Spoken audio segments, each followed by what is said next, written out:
Welcome, horror story fans. This story follows a notorious cult in Los Angeles, where a young woman is chosen to be the devil's bride due to a twisted series of events. The root of it all? Her father's insatiable greed for wealth and power. The story is packed with terrifying moments and has no happy ending. If you need support after hearing it, please email us. There's a shocking plot twist at the end, so make sure you're paying close attention. Enjoy this story and may God be with you when needed.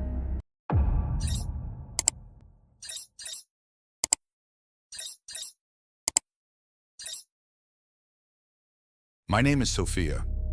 I grew up in a small village where almost nothing remained a secret.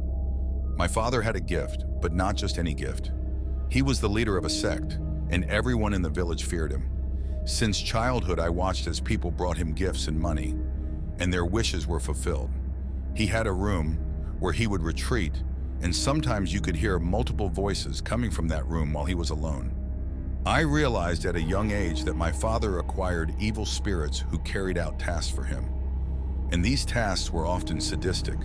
The voices sounded very malicious, and sometimes they did worse things to people than what was asked of them. I was scared, very scared, because the demons roamed the house at night, seeking me out. One of them repeatedly claimed to be my husband. And then I would be horrifically violated by the creature, waking up sweaty and exhausted each time. Then I would crawl into a corner and think of my mother, my sweet, kind mother who tragically lost her life. My mother never agreed with my father's dark practices and wanted to leave him. He told her that if she took away his only daughter, she would see what would happen to her. My mother sought help everywhere after she left, but she never found it. She suddenly became very ill, her skin literally falling off her body. And my father picked us up and brought us home.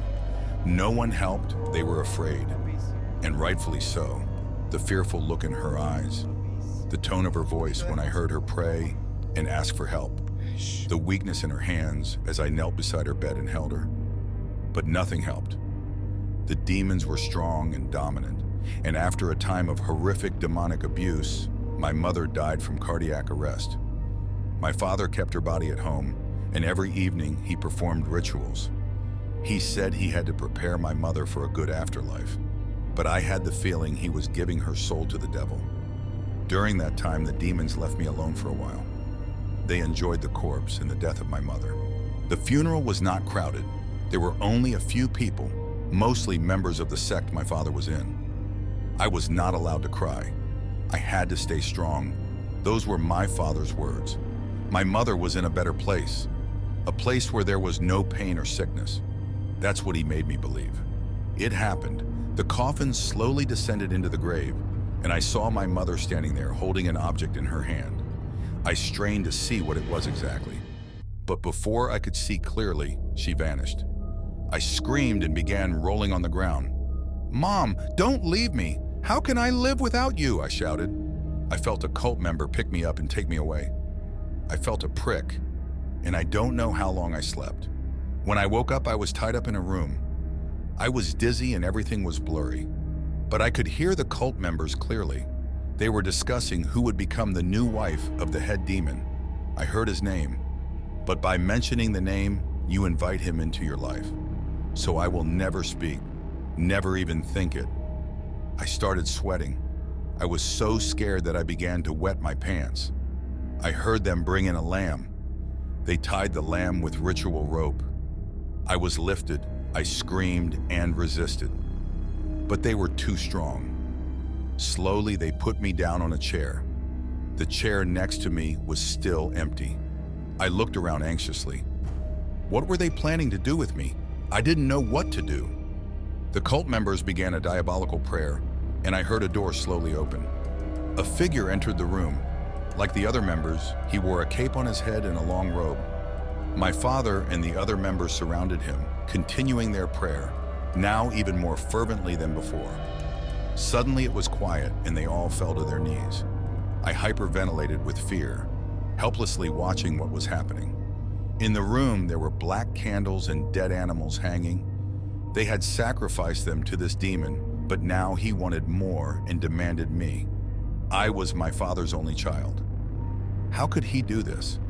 Unfortunately, My question was answered faster than I expected. My father hadn't been my father for a long time. He and the other cult members were completely taken over by the devil and his demons. I heard an inhuman growl, and the man in the middle of the circle took off his cape. I screamed as loud as I could because his head was not human. He had the head of something resembling a bull. His fingers elongated, and his back was hunched. He pointed to my father and then turned his eyes to me. This was not just any demon. It was a demon of status. His eyes were yellow and his pupils were green. My father took a seat on the empty chair next to me, and the cult members continued the horrifying ritual. The lamb was placed between us, and they dripped candle wax on its head. They spoke a language I couldn't understand, but I saw my father nodding. He gave them permission to do whatever they wanted with me. The devil ruled there, and I was completely powerless against it. One of the cult members took a dagger, and another began to undress me. Completely naked and terrified, I watched what was happening to me. My father stood up, held his hand on the lamb's head, and began to pray. I couldn't understand the prayer itself, but what I could grasp was my name being repeated. 2 cult members held me and brought me to the lamb. When my father cut the throat of the poor animal, I saw the life draining from its eyes. The warm blood sprayed over my body, and that was the moment my father became possessed by the creature who designated me as his queen.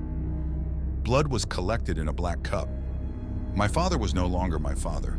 He had the same horrible eyes as the creature. I felt someone take my hands and they cut my fingers, and they did the same to my father.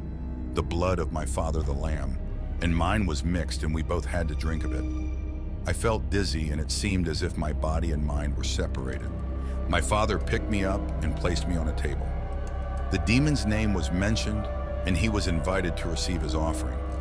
After doing that, my father climbed on top of me and took my virginity. He squeezed my arms so hard that they turned blue. While he was working her on me, I heard the growling sound of the demon inside him. After he was done, I was raped by the other members in turn. They took me to the brim in every hole of my body, and every time I bled, they licked the blood off my body. I don't know how long this went on, but it lasted hours. After many hours of rape, I was cleaned and smeared with a strongly scented medicine. They grabbed a piece of iron and turned me around. I felt them branding their mark on my buttocks. It hurt so much I couldn't stop screaming. From that day on, I was the devil's wife. The lamb was slaughtered and a grand dinner was prepared. There was a very long table with the head of the lamb in the middle. There was fruit on the table, and I sat at the head of the table with my father at the other end. The cult members enjoyed the meal. You could tell they had done this many times before, celebrating my downfall without any shame. After the meal, I was locked in another room. It was dark and very cold there. I could hear them talking, and my father had to sign a contract with the remaining blood from the black cup. I heard a slight growl, and I saw the creature appear before me. He addressed me. The creature appeared, and my breath stopped. "Don't be afraid," he said. "I won't harm you. You are my wife, and you can choose how your life will be now." "This is no life, so I choose death," I screamed. The creature looked deep into my eyes and grabbed me by the throat, starting to choke me and asking if I was sure. I could clearly feel his long nails in my skin. I was sure that I no longer wanted to live and surrendered completely. I closed my eyes and saw my mother standing there, holding an object in her hands and swiftly approaching me. I noticed it was a chain with the symbol of the devil, the same mark they had branded on my skin. My mother said, "Sophia, your time has not come yet. I was sacrificed because I wanted to save your life. Don't let my death be in vain. Call my name and the creature will release you." I couldn't breathe or speak. I was so close to death. But in my thoughts, I uttered my mother's name and the creature let me go. I had always believed that my mother's prayers hadn't helped. I had long lost faith in the Lord. But now I saw that my mother's spirit was protecting me. I wasn't alone anymore. How long I could endure this, I didn't know. But what I was certain of is that it would eventually end. Despite the devil possessing my mother's soul, he couldn't take away the love she had for me. I decided to continue speaking with the creature and suppressed my fear. He told me that my father and his followers would become rich and very successful, but they would have to make sacrifices. I nodded and pretended to agree with everything. But in my heart, I turned to the Lord and asked him never to let me go. This had not been my choice to participate in this, but the choice of a lost soulless father who had murdered his own wife and sacrificed his only child. The months that followed were horrible. My father's body was no longer his. The demon used my father's body to have sex with me, and he made increasingly higher demands. I had to have sex with cult members, women, and even animals. But every day we grew richer and everything my father touched prospered. By now, he already had thousands of new followers who made sacrifices and therefore became successful. These were people you wouldn't expect to have sold their souls, from priests to housewives, people from high society. They even had the police in their pockets. Many were in politics, ministers and presidents. They sacrificed their own family and their own children. The demon became more powerful and enjoyed the horrible rituals. One day I was called again and had to sit on the throne. I watched as the creature clearly took its place within my father's body. It seated itself beside me on the throne. The door opened and 3 women entered. They wore capes on their heads, and as they walked, the capes billowed behind them, revealing their naked bodies. They knelt before us and kissed my hands and feet, repeating the same with the creature. Then they knelt again and said, "We have come to offer ourselves to you, Lord of Darkness. May it make you even more powerful, and may all our wishes come true after this offering." The cult members went to the door and opened it. A woman in a white robe, chained at the hands and feet, was brought in. As she drew closer, I saw that she was pregnant. My heart raced wildly. I stood up and knelt before the creature, begging it to spare the woman. The creature grabbed me by the throat and pushed my head down. "How dare you contradict me?" he said. He beckoned the sect members, and they started raping me anally. I screamed in pain. But despite all the pain, I asked the creature, the woman, and the unborn to save a child. The creature held up its hand, and the members let go of me. I could clearly feel the blood flowing out of me. They had already destroyed me, but if I could save this woman, it wouldn't have been in vain. He decided to release the woman, but first she had to sign with her blood that she would not talk, because if she did, she would die shortly afterwards. She made the deal and signed. She held her stomach, looked at me, and said, "Thank you for saving my life." I will never forget the grateful look in her eyes. Since that day, I knew why my mother had kept me alive that day. Somehow, I had managed to save lives and perhaps one day even destroy this cult.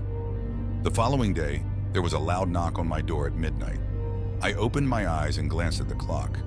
It was 3 o'clock in the morning.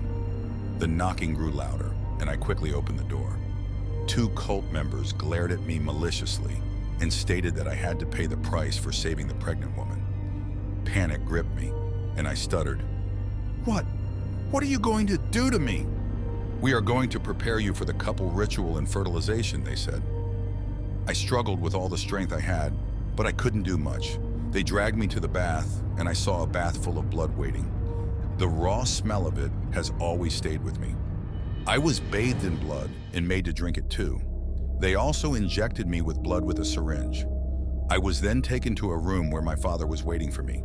It didn't take long before the creature took possession of him and raped me in the most horrific way. He made a grunting noise, and it felt like gallons of fluid were squirted into me as he came. Of all the times the creature had sex with me, this was the worst. He had injected something into my body. I had to carry a little demon in my body. It was the devil's child. I soon became pregnant and was forced to bathe in blood several times a week and eat raw meat. Offerings were brought for our unborn child, gruesome offerings. My belly grew rapidly, and I started having the most dreadful dreams. I began to enjoy the blood baths and became accustomed to eating raw meat. One positive aspect was that during my pregnancy, no one was allowed to touch me. Even the creature left me alone and the rape stopped. It even seemed as if the creature began to exhibit more human-like behavior, and for a while my life seemed almost normal. Meanwhile, we had become so wealthy that we owned everything. I grew bigger, so I needed new clothes, and for the first time, the creature trusted me enough to let me go out alone. It seemed like my unborn child diverted his attention, and he became more manageable. I walked outside and savored the scent of fresh air. I got into the car and drove towards one of our shopping centers. I got out and stumbled. I felt a warm hand on my shoulders, and when I looked up, I saw the face of a young man. Judging by his accent, he wasn't from our village. That was hardly surprising, since everyone knew who I was and stayed away from me as a result. "Be careful," he said kindly, helping me up. I had never felt so much kindness before. We talked for a while, and just before he left, he gently stroked my belly. He felt a shock run through his body and looked at me fearfully. "Who are you?" he shouted. "You carry the devil's child." He let go of my belly and calmed down. I could see clearly that he had to gather himself. I thought he would run away and never want to see me again. But instead, he reassured me and gave me his card. "Memorize this number and throw away the card immediately," he said. "I know people." With those words, he quickly walked away. I watched him in amazement until he disappeared. My day couldn't get any better, and for the first time in years, I felt alive. Upon returning home, I collapsed onto my bed and couldn't stop thinking about him. Suddenly, I felt a blow to my head. I looked up and saw the creature standing before me. His eyes were furious and saliva dripped from his mouth. I tried to escape, but he grabbed me by my hair and dragged me across the room. I landed with a loud thud in a corner, the pain unbearable. For a moment, I wanted to beg him to stop the abuse, but then I realized it could work in my favor. If I had a miscarriage, I would lose the little demon in my belly. I took a deep breath and began to challenge the creature. "I hate you, and I will never be your wife. You may have my body, but you will never have my soul." The creature approached me, and I prepared myself for death and release. I longed for the afterlife and asked the Lord to claim my soul so I could find peace after death. I closed my eyes and awaited the fatal blow, but it never came. I opened my eyes and saw the creature exiting my father's body. Without saying a word, my father turned and left the room. I was left disappointed, but now I realized that the creature had read my thoughts. I realized that even the right to think had been taken from me. That was the moment I gave up. I couldn't commit suicide because the creature wouldn't allow it, and I couldn't find help because I was constantly being watched. All that remained was to surrender myself. Apparently, there was no God, and if he existed, why didn't he help me? I collapsed and fell into depression. The only thing keeping me going was the fact that I still had a few months until the birth, and then I wouldn't have to endure the pain of rape. That evening, it happened again. The new cult members had to bring the women and daughters to offer their souls to the creature. I began to sweat and tremble as I saw the people entering. There were a few minors among them. The creature loved virgins. I could tell they had no idea what awaited them. To join the cult, people had to sacrifice what they loved most. The women and girls were placed in a room. I looked for an opportunity to sneak into the room and warn them about what was coming. It would all begin at midnight. Then I would have to take my place beside the creature on the throne again. I would then have to watch helplessly as the creature would enjoy the blood, rape, and abuse.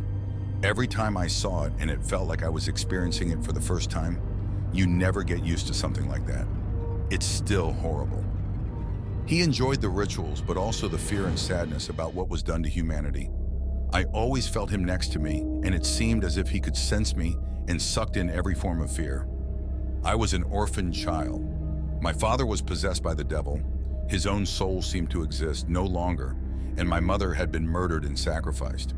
I had no chance, and something in me forced me to surrender and participate. But I didn't want that. To participate is to be complicit. To participate is to agree. Agreeing with the devil and his workers was also not an option. It was as if something simply said, "You are his wife and bear his fruit, reign by his side, enjoy the wealth and power that comes with it."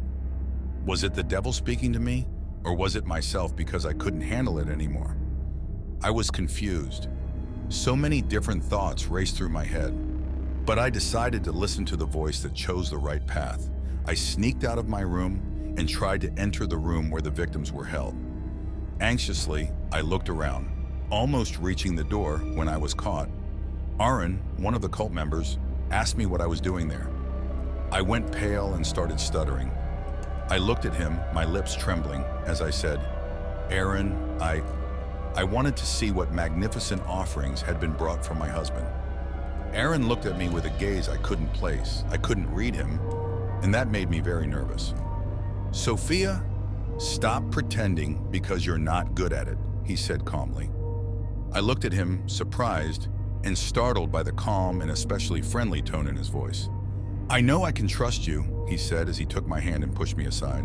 He glanced around once more and said, "Sophia, I regret all my actions. Today I have to hand over my only child to the devil, and I can't and won't do it." I stared at him with wide eyes and couldn't utter a word.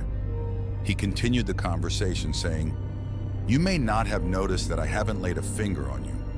I pretend to go along with everything, but I've been looking for a way to escape for some time now, and I know that you and your mother never chose this. So I want to do something to be a good person in God's eyes.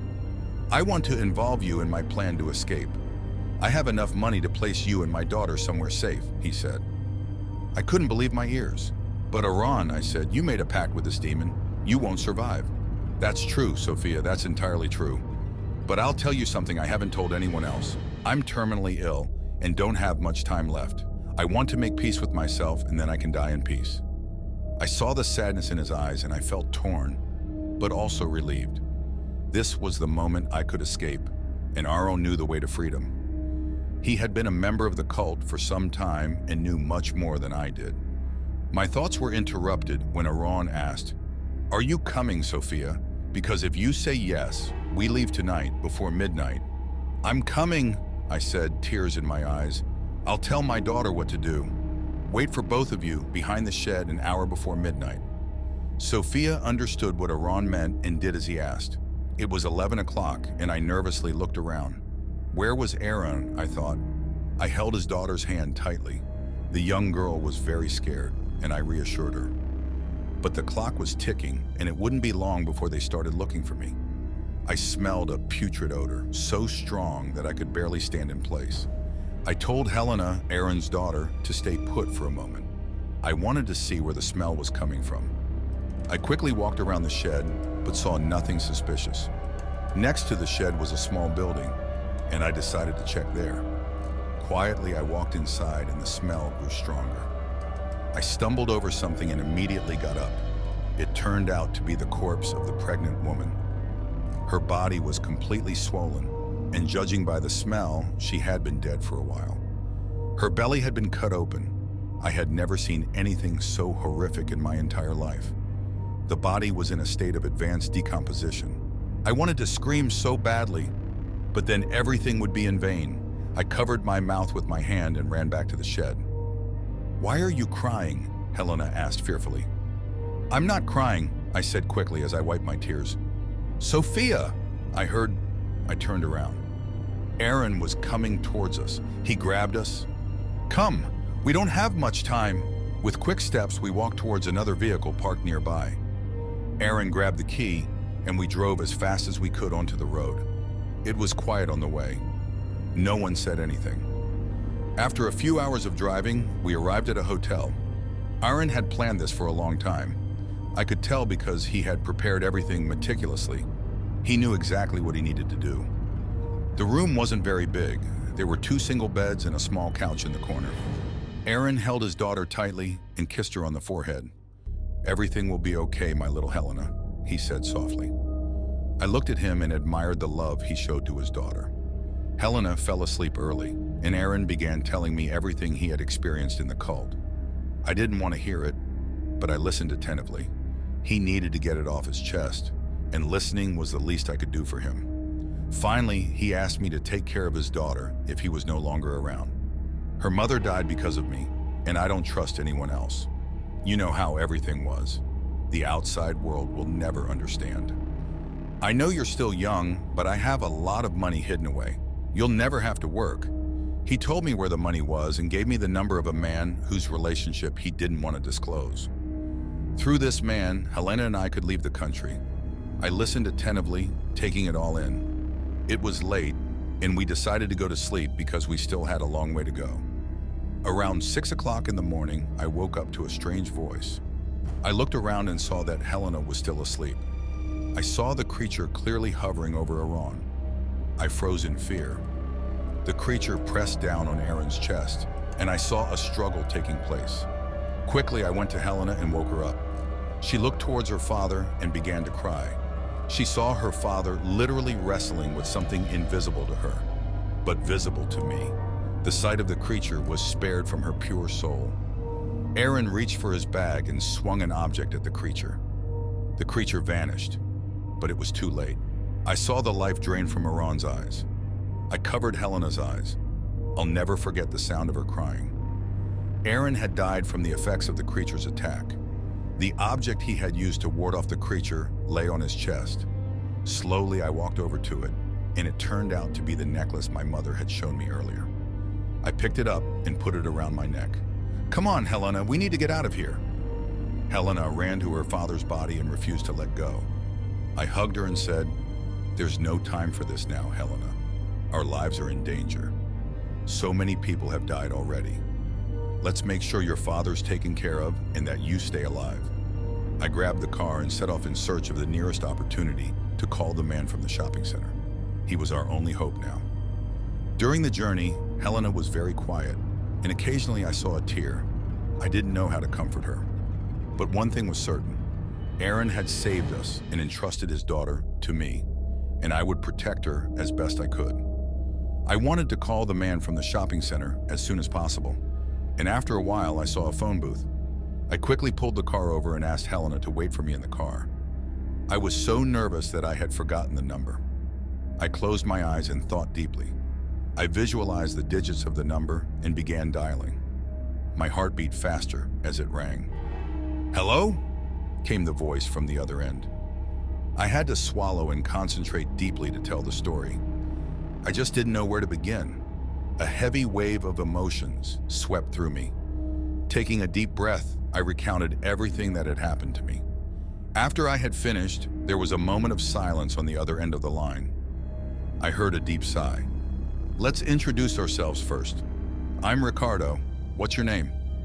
I felt a moment of embarrassment because I had never formally introduced myself. I chuckled sheepishly and said, "I'm Sophia. Nice to meet you." Ricardo laughed, and his calm demeanor allowed me to relax for a moment. He asked where I was, and it turned out he was somewhere else entirely. Now I started to panic slightly. He reassured me and asked if I had any options to get to him as soon as possible. I immediately thought of the number Aaron had given me. I promised Ricardo I would call him back and ended the call. The other number rang, and a friendly voice greeted me on the other end. "Hello? This is Lucas." "Hello, it's Sophia," I stammered. Lucas immediately asked where Aaron and Helena were. I explained that the creature had taken Aaron's life. I could clearly hear the pain in his voice, but he kept himself composed. He asked me to drive to a certain point where he would pick us up. I breathed a sigh of relief, and for the first time in my life, I felt free and experienced what it was like to be happy. We drove quickly to the point where Lucas would be waiting for us. As I approached, I saw a tall, slender man with a thick mustache standing there. I got out and asked Helena to stay in the car. Lucas walked towards me, and we introduced ourselves. He had fake passports and everything else we needed to flee. I told him I needed to go to Ricardo for help, but he advised me to follow Aaron's plan. He also said that only former cult members knew how to get rid of the creature. I decided not to call Ricardo just yet.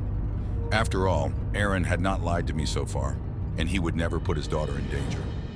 We left the car behind and went with Lucas. Along the way, Helena and I quickly fell asleep.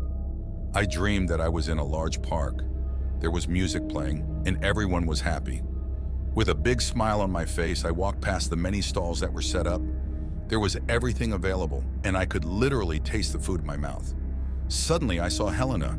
She screamed as she was grabbed by a man who lifted her up and took her into a large building with heavy doors. I chased after her, but just before I could open the door, I saw my mother standing there. She pointed to the necklace and uttered a brief prayer. "Protect yourself against the creature," she said, then disappeared. I struggled to pull open the heavy door. I had to save Helena. With great effort, I managed to pry it open and found myself in a dark room. I couldn't see anything at all, just felt around me. In the distance, I saw several candles burning, casting light into the room. I breathed a sigh of relief and headed towards the light. There was a small room next to the candles. I opened it and saw the man tying up Helena. She lay on a table, no longer screaming, with a helpless look in her eyes. I yelled at the man to release her immediately, and he turned around. It was Lucas. I woke up drenched in sweat, looking around and realizing I was back home. Lucas and the other sect members came to pick up Helena and me. I fought with all my strength. How could we have slept for so long? I thought anxiously. Lucas had given us food and drink along the way, drugging us. "How could you do this to us?" I shouted as they took us away.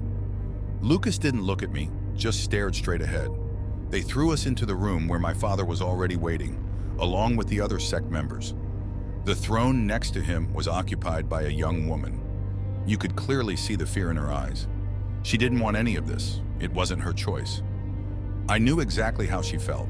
Helena cried and trembled, and I could clearly see the entity taking its place in my father's body. "You have greatly disappointed me," he said. "Aaron is already in hell, and you will follow.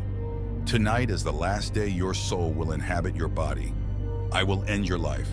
But first you must watch as your dear Helena undergoes her punishment." We were seized and bound to chairs. I looked around anxiously, waiting to see what awaited us. The entity's voice echoed through the room as he called Lucas forward. "Claim your reward for delivering these wretches." The door opened, and Lucas's wife and daughter ran to him crying. It was then that I truly understood the extent of Lucas's betrayal. It was either of us or his family. I will never forget how sadistic this entity truly is, as long as I live. We were taken to the torture chamber. It was dark and cold there. I recalled the first time they had thrown me into that place and how the entity had appeared before me and addressed me. I held Helena tightly. She was so scared that she had wet herself. I asked her to pray together, and we did. I closed my eyes and saw my mother. The new wife of the devil stood beside her, and they smiled. When I opened my eyes, I felt something deep inside me that I couldn't quite place, a sense that everything would be okay, that wherever I went, it would be a redemption, not a curse. I decided to share this with Helena and promised her that our souls would remain together. The child became frightened, but I continued to comfort her. Suddenly, I heard the door open softly. I crouched in a corner, ready for a fight. "Shh, it's okay," a voice whispered. To my astonishment, it was the devil's wife. "I'm Janine, and I'm here to help. Lucas has his wife and daughter back, and he's going to set the whole place on fire. Then we'll all escape. Anyone who stays behind will burn. Special rituals have been performed so the entity won't immediately realize what we're planning. So when you get the chance, make sure to flee to the parking lot. You will be picked up in a few hours. They plan to give Helena as a gift to Lucas so that he can rape and abuse her. Don't worry, as you already know, he is on our side. Then they will sacrifice you and your unborn child, and I will have to cut the child from your womb." I couldn't believe my ears, and I held my hand over Helena's mouth so that the room remained as quiet as possible. "Lucas has paid men who will help us escape, and a big fire will put an end to it all. Be ready," she said quickly and left. I remained tense, repeating the story to Helena repeatedly, teaching her exactly how to find the way to the exit in case I didn't make it. She squeezed my hand so hard it hurt. The hours passed by, but I utilized every second to prepare Helena for what was to come. Then it was time. The door flew open, and 3 sect members grabbed us and dragged us along. I tried to relax so I could focus on whatever lay ahead. I saw Lucas sitting there. The entity took its place on its throne, with its new wife beside it. One of the sect members tore Helena away from me. I tried to pull her back, but I received a hard blow to my face. Helena was forced onto her knees, and I was held in place. "Step forward, Lucas," the entity called out. "Deprive this woman of her virginity, and then the others may enjoy her." Lucas walked calmly toward Helena, the child sobbing and trembling. I looked him straight in the eyes, and I saw complete focus. I saw in his eyes a look that told me everything was going to be all right. Suddenly, he stopped and turned to the entity. "Lord of Darkness," he spoke with a hoarse voice, "allow me to first thank you for the honor of receiving a virgin. I have something for you that you've been seeking for a long time." The creature's eyes grew darker than ever as it listened intently to Lucas. "What do you have for me?" spoke the creature, its voice sounding worse than ever. Lucas slowly approached the creature, his hands concealed beneath his robe. My heart raced and I could see the fear in Janine's eyes. This was the moment. I signaled to Helena that it was time, and from her posture, she understood me completely. Lucas now stood directly before the creature. With a swift motion, he pulled his hand from beneath his robe and pressed the chain to the creature's forehead. It was the same chain that Iran used to fight the creature. "Janine!" Lucas shouted. Janine stood up and plunged a dagger into the creature's neck. I heard a loud bang, as if something had exploded, and that was the moment I grabbed Helena and began to run. The sect members fought with Lucas, but among them were also the men who had been paid to free us all. We ran as fast as we could, and I heard the creature's loud scream. I was now an orphan. My father was dead, and the creature no longer had a body. It was chaos. Fire was everywhere. We reached the parking lot, and I put Helena in the van. I heard a loud scream. It was Janine's voice. One of the sect members had her, partially engulfed in flames, trying to take her so she would die. I looked around and saw a brick lying nearby. I quickly grabbed it and ran back. As hard as I could, I struck him on the head. He was already down, but despite that, I couldn't stop hitting him. He was also one of the members who had raped me multiple times. I kept hitting him until there was nothing left of his skull, blood spattering on my face. Janine pulled me away. Together we ran to the van. Everyone was now present, and we drove off. I looked around and saw my father standing amidst the flames, and my mother pulling him into the flames. Then everything went black before my eyes, and I lost consciousness. I felt Janine's and Helena's tears on my face, and their cries woke me up. We made it. Everyone was relieved. I called Ricardo once I was completely safe. He picked me up and helped me rid myself of the unborn child with a special herbal remedy. I had to make an offering so the creature would stay out of my life. And it wasn't just any offering. My leg had to be sacrificed. Janine had to do the same. She trembled with fear. We also had to drink our own blood. I cried, but I had no choice. I could never bear another child. I never found a partner. Despite my sacrifice, my entire life was ruined. A child was taken from me, but I also got one back. Helena has always been with me. Now I am very old, and I have grandchildren thanks to Helena. And every day, I'm thankful that I'm clear-minded and allowed to exist. Janine and I still see each other often. We've always had money and never lacked anything.